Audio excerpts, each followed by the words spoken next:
lokasi pabrik semen, dan juga tambang batu gamping. Titik koordinat yang diberikan, yang kita baca, ini meliputi areal persawahan warga, juga meliputi kampung-kampung warga, juga ada di sana ada mata air, di sana ada hutan, dan yang lebih penting adalah di sana merupakan ekosistem kars, satu-satunya ekosistem kars yang ada di wilayah atau di seluruh Pulau Flores, yang dimana akan dibuat tambang batu gamping. Atas nama agenda pariwisata super premium juga, di wilayah pantai selatan dekat Kota Labuan Bajo akan dibangun kawasan ekonomi khusus dari 300 hektar tanah yang akan dikuasai di situ. Dan katanya itu dipersiapkan untuk G20 2023 sebagaimana yang sudah diumumkan oleh Menko Luhut waktu itu, sehingga lahan warga seluas 300 hektar ini akan dikonversi yang sebelumnya menjadi lahan pertanian, lahan peternakan, dan juga bahkan lahan di laut nelayan, ini akan dikonversi untuk mendukung pembangunan 300 hektar. Kalau kawan-kawan bisa di Google, ketik aja misalnya desa fiktif Kalimantan Selatan, itu pasti timbul Desa Wonorejo. Desa Wonorejo ini adalah dulunya sebuah desa transmigrasi yang sebelum ada aktivitas tambang, mereka hidup berkecukupan dengan berladang, menyadap karet. Tapi dengan adanya tambang, ini kehidupan mereka di sana hilang.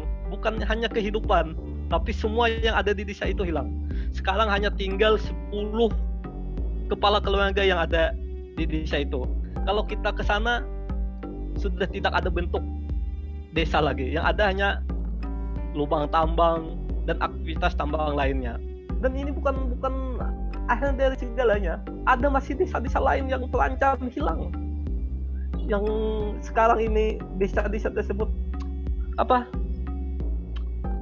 sebagian wilayahnya sudah dibebaskan oleh perusahaan tambang Adaro, tinggal menunggu waktunya.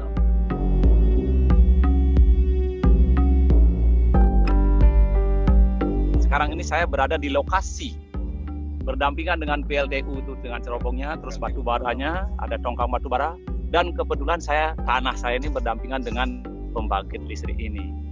Nah, dengan adanya perusahaan PLTU ini yang berdampak langsung terhadap saya sendiri yang tinggal di Tuban Bawang, yaitu karena ini merupakan wilayah pertanian kelapa. Ini sudah banyak kelapa-kelapa yang rusak dengan adanya berdirinya dengan operasinya PLTU di belakang kita ini. Terbukti kebun-kebun kita dari hasil buahnya juga menurun drastis dengan adanya berdirinya PLTU yang ada di Tuban Bawang ini. Salah satu sumber ekonomi yaitu kerangka warga yang dulunya mereka dapat menghasilkan uang sekitar 300.000 sampai 400.000 rupiah dari kerangka tersebut. Saat ini itu sudah tidak dapat lagi dilakukan karena kerang kepa itu sendiri sudah punah menurut nelayan yang ada di sini.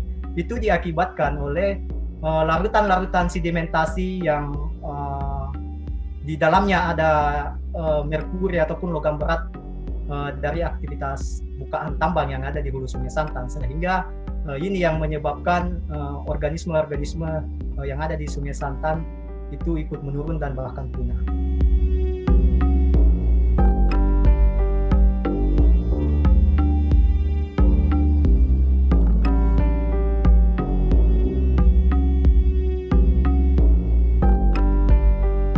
Pada tahun awal-awal saja, itu peningkatan penderita ISPA di Kelurahan Penau itu mencapai 60%. Itu atas dasar kajian seorang dokter yang bertugas di puskesmas di kelurahan kami. Signifikan penderita kanker nepasaring dan kanker getah bening, dan tercatat bagi kami sudah kurang lebih sekitar 20 orang korban meninggal. Bagaimana dengan hari ini? Dengan persoalan limbah tailing freeport yang dibuang setiap hari di pesisir. Apakah ini belum cukup untuk kami? Sampai hari ini kami masih bermasalah hilangnya budaya-budaya suku Kamoro di pesisir yang dikenal dengan 3S. Sagu, sampan, sungai, ini hilang hari ini. Saya tidak bilang ini krisis ekologi ya, tapi ini hilang. Teman-teman Jatam saya pikir tahu bahwa ada 5 sungai yang hilang juga akibat daripada pembuangan limbah Tailing Freeport itu.